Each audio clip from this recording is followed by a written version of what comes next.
Anda bisa mendapatkan kebahagiaan dalam aktivitas apapun sekalipun sederhana. Tapi ketika kebahagiaan itu tidak diiringi dengan ridha Allah, rasanya itu akan selalu sementara.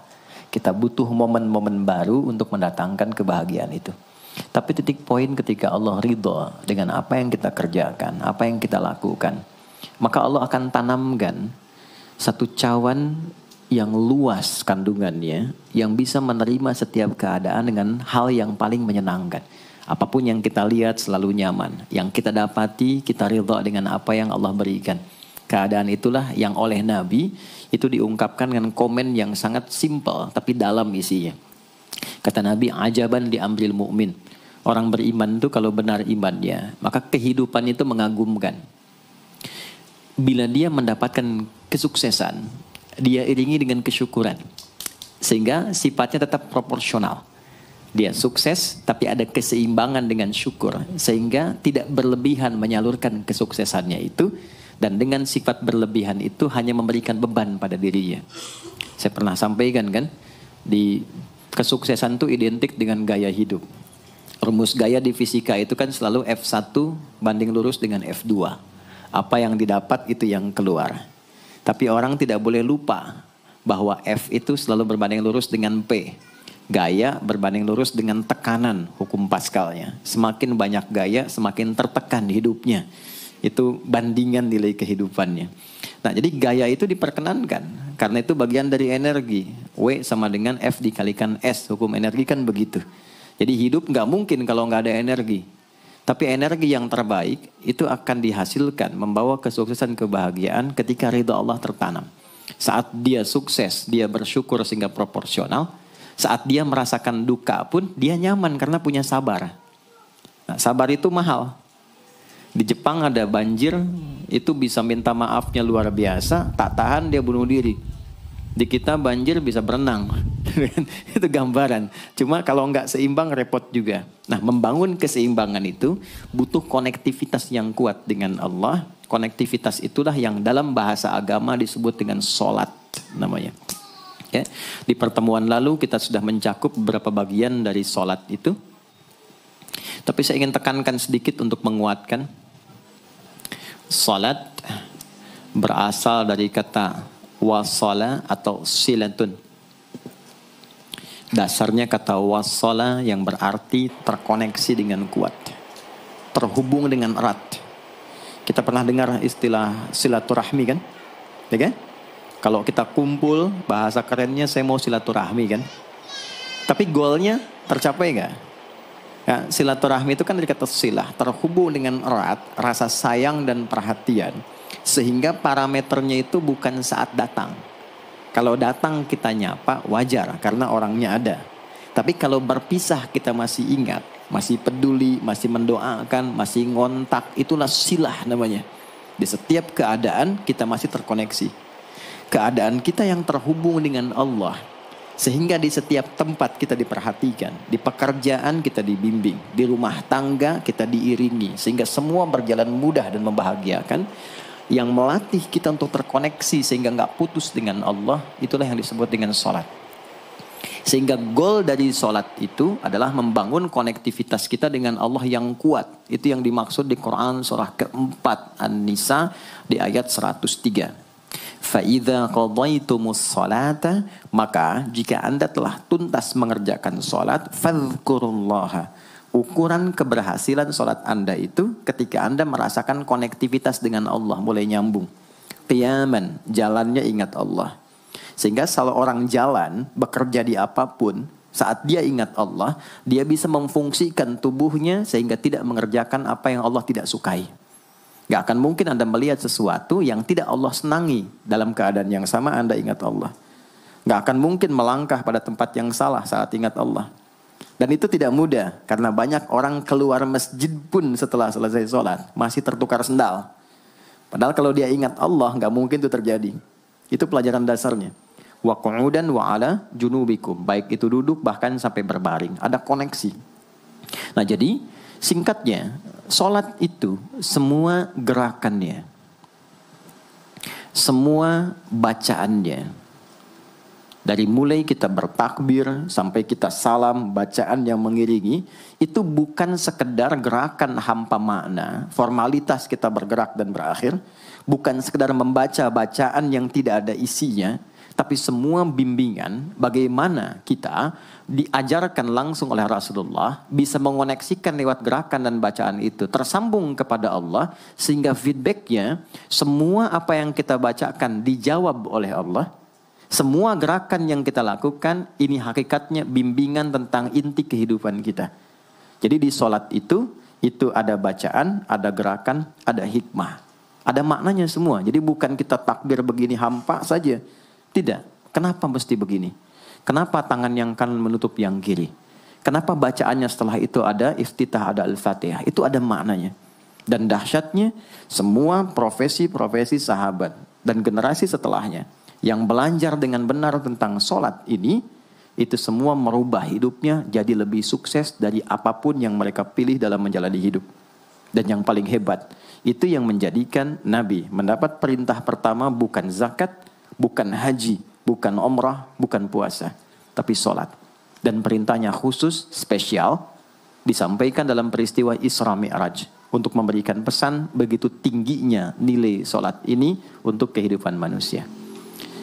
Mohon izin maaf bagi teman-teman yang baru bergabung, supaya tidak banyak mengulang, teman-teman bisa cek kembali di pelajaran sebelumnya. Kita kemarin telah selesai di pembahasan iftitah dengan tangan kanan meletakkan di punggung yang kiri, lalu kemudian diletakkan di atas dada seperti ini. Kesimpulannya adalah, saya cepat saja, dari mulai kita bertakbir, kalau ingin terkoneksi dengan Allah, maka fokuskan diri kita untuk tersambung. Buang urusan dunia semua ke belakang. Jangan bawa dalam sholat. Kalau ingin kita tersambung dengan Allah, tepikan yang lain, hadapkan diri kita, pasrahkan. Hanya Allah yang tinggi, yang agung, yang istimewa. Kalimat agung, tinggi, istimewa, itu disebut dengan akbar. Maka kita ucapkan Allahu Akbar. Kita buang semua urusan dunia ke belakang, pasrahkan diri kita, hadirkan sekarang hanya Allah yang agung saja. Itu poinnya. Kenapa problemnya tidak sedikit orang sholat itu sulit menemukan kekhusyuan? Karena dia bertakbir masih membawa dunia. Dia tidak sholat dengan memahami gerakan takbirnya. Dia jadikan sebagai formalitas. Apakah benar? Secara fikih benar. Gugur kewajiban, dapat pahala sesuai keikhlasan, tapi value dari sholat yang mahal itu nggak dapat. Itu poinnya. Buang semua urusan dunia. Kemudian tambatkan diri kita hanya kepada Allah. Dan uniknya kata Nabi, di fase itulah setan mulai bertugas yang mengganggu kita. Supaya kita tidak fokus untuk memahami dan melakukan apa yang kita baca dan kita gerakan. Ada setan khusus menggoda orang sholat, namanya khanzab.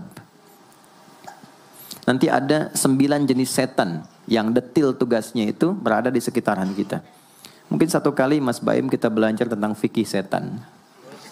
Belum pernah ada kan ya? Anda kalau kesini cuma tahu jalan yang lurus, nggak tahu macetnya, nggak tahu lubangnya, sulit menghindarinya.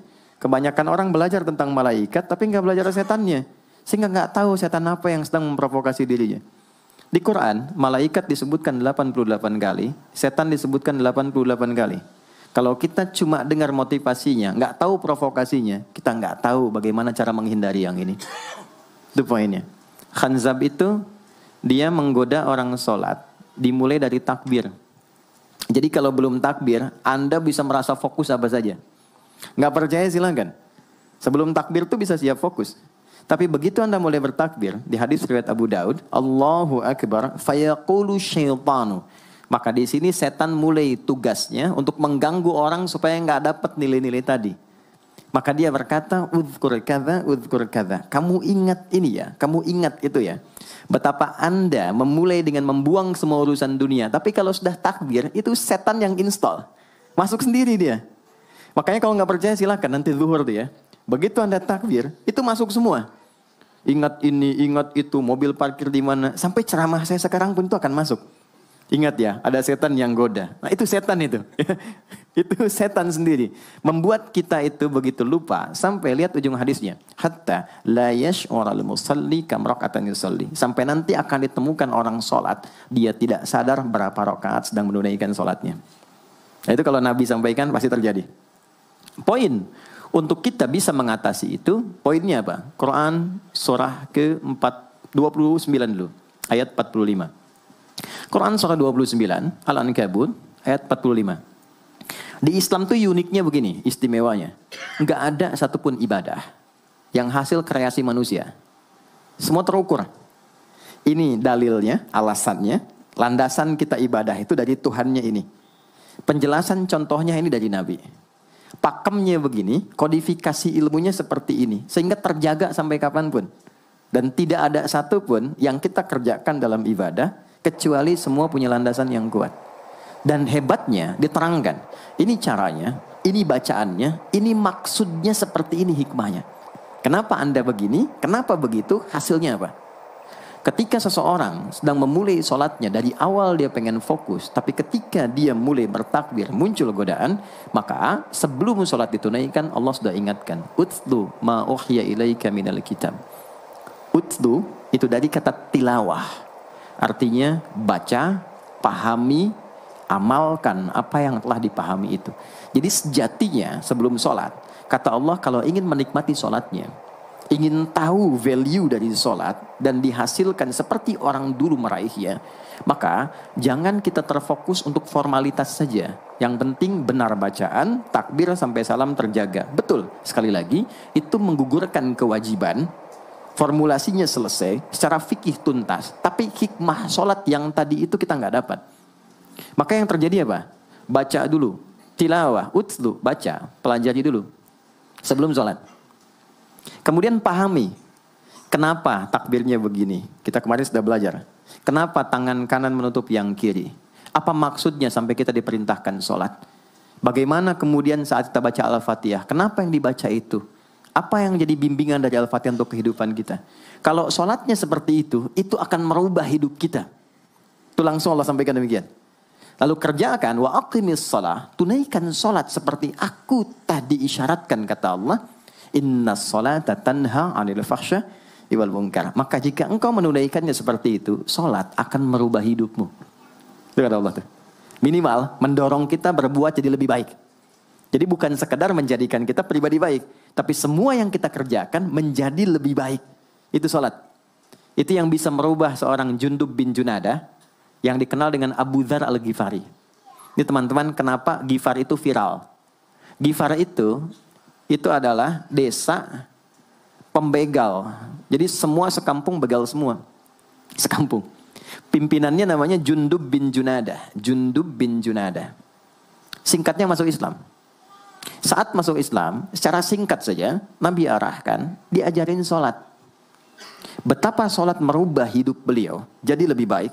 Kembali ke kampungnya, mengajarkan, singkatnya apa? Madinah heboh dengan kedatangan tapak kaki yang ternyata itu orang-orang Ghifar. Sekampung kurang lebih masuk Islam dan berubah jadi orang baik semua. Merubah hidup mereka. Jundub orang sukses, setelah itu jadi ustadz. Ini mungkin yang menginspirasi judul preman jadi ustadz. Ini tadinya pembegal. Pembegal semua. Sekampung sukses, jadi orang baik, aktivitasnya berubah, lebih berkualitas. Untuk memberikan inspirasi ke generasi masa depan bahwa kami dulu pernah begini, dengan sholat kami berubah, kesuksesan kami raih, maka diviralkanlah nama daerahnya, tambahkan al di depannya, ujungnya tutup dengan i, maka dilekatkan nama bekennya, kunyah namanya Abu Dzar Al-Ghifari. Al-Ghifari itu untuk memberikan kesan begini, saya ini dari Ghifar, itu kampung jelek, desa tempat pembegal, tapi Islam merubah saya menjadi lebih baik. Sholat mengarahkan saya punya kualitas hidup yang lebih baik. Itu poinnya.